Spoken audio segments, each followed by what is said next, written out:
founding members of one of my top 10 favorite bands of all time, Helloween, who've been around on the heavy metal scene since their 1984 mini EP, which we've got back here. They are touring on their latest CD, which is called Rabbit Don't Come Easy. And it actually, what would say, the fourth lineup change of the band, where you've got Sasha on guitar and Stefan Kaufman. Schwarzman. Kaufman is a drummer from, and became the guitar player from Accept. That's a Schwarzman.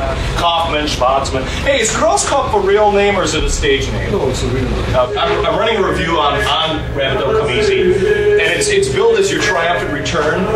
And I want to basically say to people, you guys never left. You guys have been putting out quality albums throughout the years. This Rabbit Don't Come Easy, what I like best at this very I think it's fantastic. And so it's like what a Helloween record should be, and nothing strange or nothing educational, you know, that's like, you know, where do we have to learn something about rock music, or why would Helloween have to change so much because we maybe want to circumvent enough work.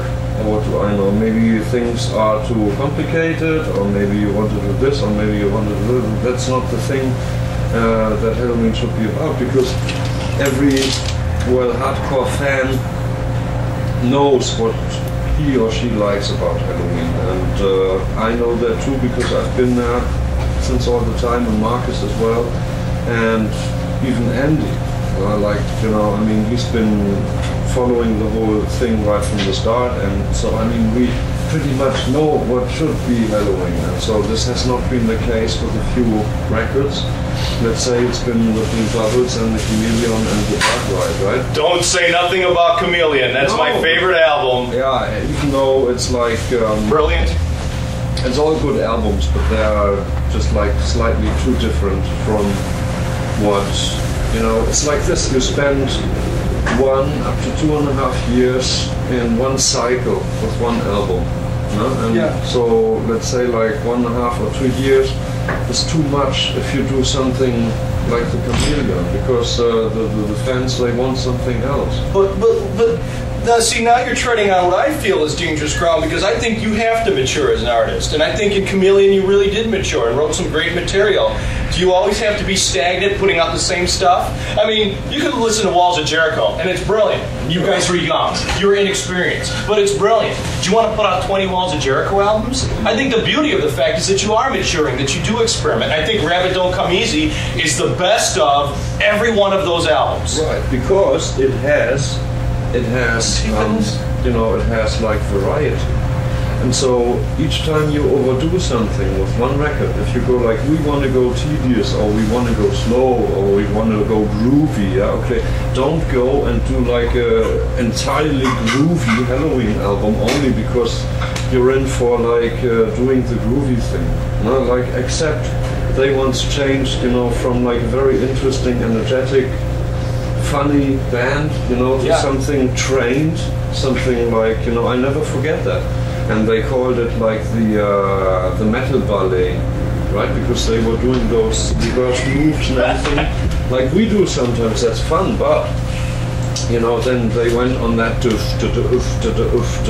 groove all the time because they wanted to be like AC/DC, and they overdid it. Because there's Def Leppard, there's AC/DC, and there was Accept the way they were right?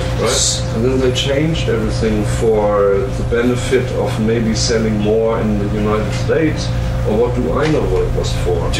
Well, now let's say you don't know what Accept did, but do you know what Helloween did? What was your impetus for going into Chameleon? I can tell you, it's pretty simple, because we've built up so many debts over the years with the Keeper tours, right? Some ridiculous amount of money was spent on the Keeper tours, also by our first manager, Lim Knorr, and he didn't oversee things properly and everything, so eventually we had to fire him later on because he almost got us into jail.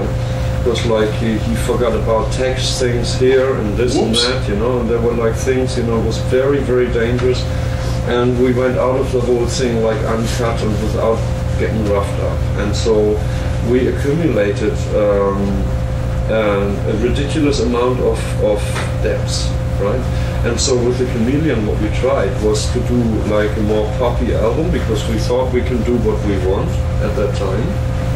And as long as you do it fine and right, because the Chameleon, no matter how you like it, could have been a lot better, even the same. And then later on you would have said you still like it's your favorite album and everything. Still, we could have spent more and better care to make that album even better, and you wouldn't have complained.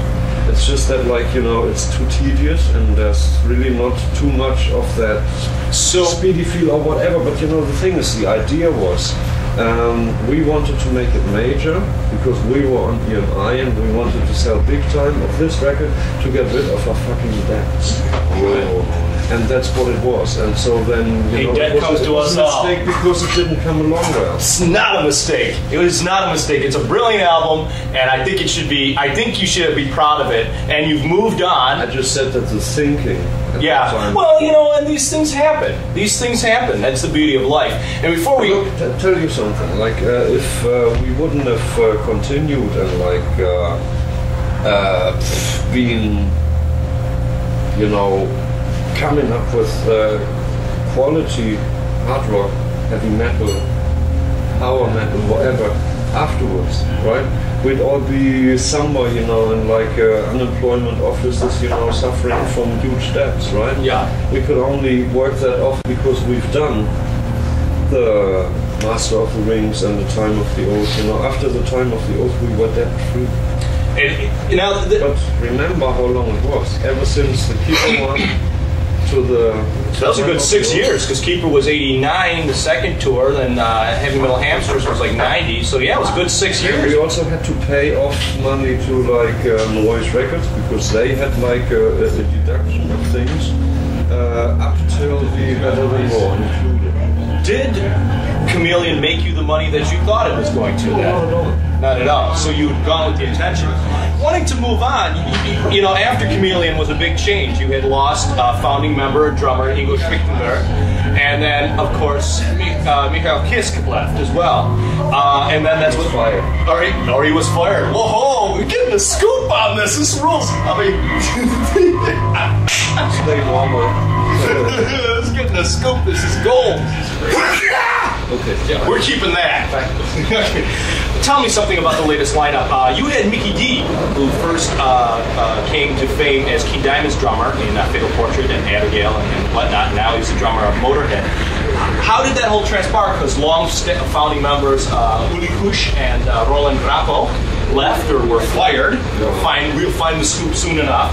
And how did you get Mickey D? And one hell of a choice. It was just simply because Johnny, our kind of producer, he obviously knows Mickey D quite well, because this was a producing Motorhead.